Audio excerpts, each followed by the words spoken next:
Hello बच्चों, आज हम कक्षा 12 की रसायन विज्ञान में एथिल ब्रोमाइड जो कि हमारी टॉपिक है, पिछला टॉपिक है, उसके आगे के बारे में हम पढ़ेंगे। अभी तक हम एथिल ब्रोमाइड बनाने की विधियां पढ़ चुके हैं, एथिल ब्रोमाइड के भौतिक गुण पढ़ चुके हैं। आज हम एथिल ब्रोमाइड के रासायनिक गुण यानी केमिकल प्रॉपर्टीज के बारे में देखेंगे। तो आप सभी बच्चों का हमारे अपने YouTube चैनल आदर्श डिजिटल क्लासेस में स्वागत है। शुरू करते हैं आज हम एथिल ब्रोमाइड की केमिकल प्रॉपर्टीज। तो सबसे पहला इसमें है जल अपघटन यानी हाइड्रोलिसिस। होता क्या है, एथिल ब्रोमाइड जो कि होता है C2H5Br, जल अपघटन मतलब जल में तोड़ना होता है, HOH यानी H2O, यहाँ से Br और यहाँ से H लेकर के हम HBr बाहर कर देते हैं और C2H5 के साथ निकल जाता है OH, जिसे हम एथिल एल्कोहल या एथेनॉल के नाम से भी जानते हैं। आगे देखते हैं, अगर हम HOH की जगह पर NaOH ले लें यानी कोई क्षार ले लेते हैं, तब क्या होता है, तब एथिल ब्रोमाइड यानी Br के साथ Na जाएगा, तब NaBr यानी सोडियम ब्रोमाइड अलग निकल जाएगा और C2H5 के साथ OH चला जाएगा यानी एथिल अल्कोहल बन जाएगा। तो अगली हम रिएक्शन देखते हैं, रिएक्शन विद मेटल यानी कोई एक धातु के साथ जब हम एथिल ब्रोमाइड की अभिक्रिया कराते हैं तो क्या होता है। तो हम लोग जानते हैं एथिल ब्रोमाइड एक एल्किल हाइलाइड होता है और एल्किल हाइलाइड जब भी किसी धातु से क्रिया करता है तो एल्केन देता है और साथ ही साथ ये अभिक्रिया जो है ऊर्जा अभिक्रिया कहलाती है। तो ये ऊर्जा अभिक्रिया भी है। एथिल ब्रोमाइड के 2 मोल अणु लिए गए हैं और सोडियम धातु के भी 2 मोल अणु लिए गए हैं। तो यहाँ से 2 Na और 2 Br मिला के 2 NaBr हमने अलग कर दिया। अब यहाँ का C2H5 और सिंगल बॉन्ड यहाँ का C2H5 ये आपस में मिलकर के, क्योंकि बीच में सिंगल बॉन्ड है तो ये बनेगा हमारा 4 कार्बन के लिए ब्यूटेन, ठीक है। और साथ ही साथ ये ऊर्जा अभिक्रिया कहलाती है, ईथरीय माध्यम में ये अभिक्रिया होती है, ठीक है। अब रिएक्शन विद Mg, अच्छा ईथरीय माध्यम एक ऐसा माध्यम होता है जो सर्वव्यापी होता है, ठीक है। इसकी खोज फोकोन ने की थी और ये सर्वव्यापी होता है, भारहीन भी होता है। अगली हम देखते हैं रिएक्शन विद Mg यानी मैग्नीशियम धातु के साथ जब क्रिया कराते हैं C2H5Br की तो बनता है C2H5MgBr यानी RMgX जो कि होता है ग्रिग्नार्ड अभिकर्मक एथिल मैग्नीशियम ब्रोमाइड, ठीक है।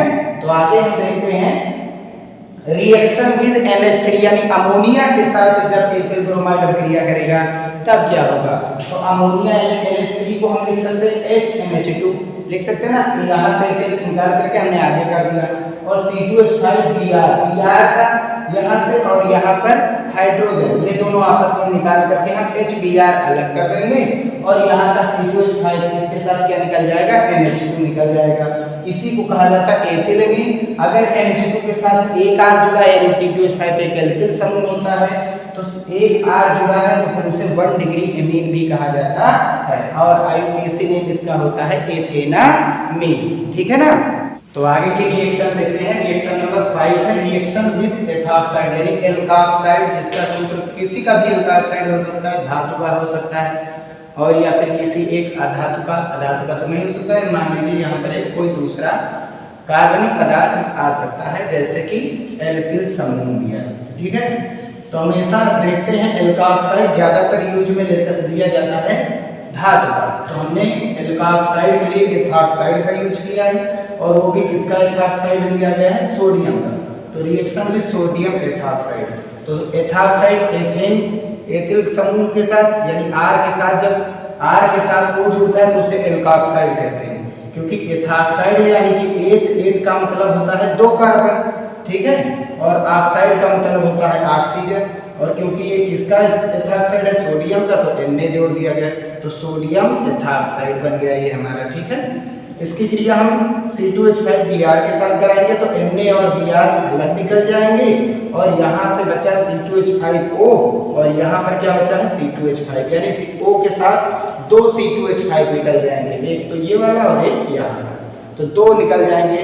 अब यदि का ऑक्सीजन समूह या ऑक्सीजन परमाणु 2 कार्बन के बीच में आ जाता है उसी को कहा जाता है ईथर, ठीक है। ये ईथर एक कार्बनिक पदार्थ होता है ना, ये वो ईथर एक माध्यम है, क्योंकि C2H5 को एथिल कहा गया है तो 2 C2H5 है तो डाई एथिल और O को लिए कहा गया ईथर और इसे कहा जाता है एथॉक्सी एथिल।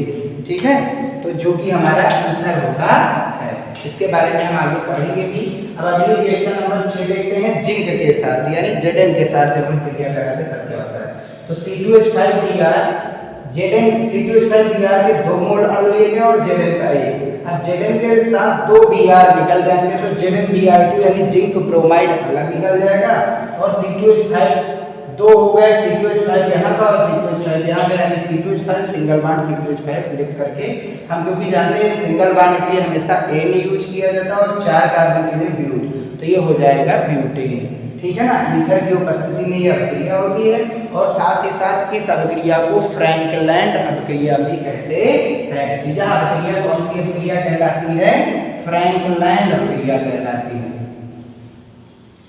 तो ये हो गई हमारी फ्रैंकलैंड अभिक्रिया, इंपॉर्टेंट अभिक्रिया है। तो ईथर की उपस्थिति में जिंक एथिल ब्रोमाइड के 2 मोल अणुओं से क्रिया करके ब्यूटेन देता है, यह अभिक्रिया फ्रैंकलैंड अभिक्रिया कहलाती है।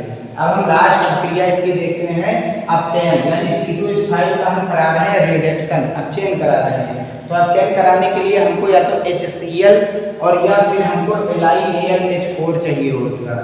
तो हमने LiAlH4 यूज किया है, लिथियम एल्यूमिनियम हाइड्राइड। ठीक है, इसकी उपस्थिति में मिलेंगे हमको हाइड्रोजन, हमको 2 हाइड्रोजन की जरूरत है।